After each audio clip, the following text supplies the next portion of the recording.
toujours là où on ne l'attend pas. Alors que TF1 diffusera ce vendredi soir un numéro inédit de la chanson secrète, une personnalité complètement inattendue a accepté de se prêter au jeu de l'émission.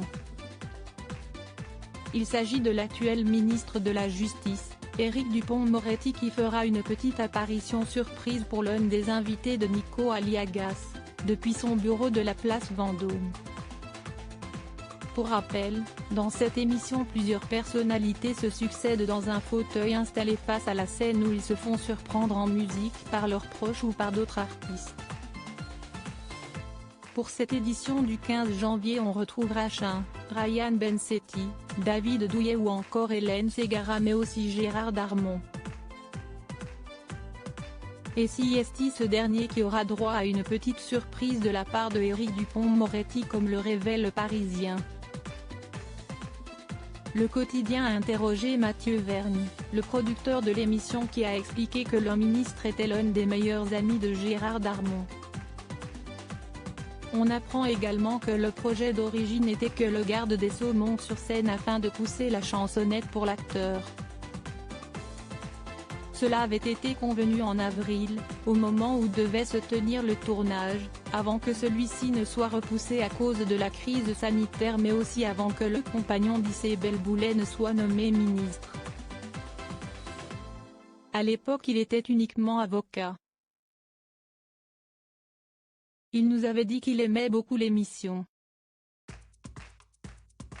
Il confirmait que Gérard Darmon était l'un de ses très proches amis et s'était engagé à venir chanter, a détaillé le producteur au Parisien, qui révèle également que le ministre avait été courtisé pour participer à Mask Singer.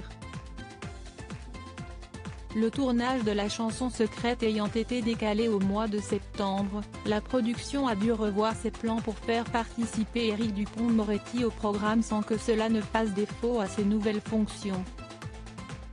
L'invitation a donc été relancée et le garde des Sceaux a accepté d'enregistrer un message vidéo pour son ami Gérard Darmon. Celui-ci sera projeté à la fin de la prestation des amis de l'acteur de Family Business et risque d'en surprendre plus d'un.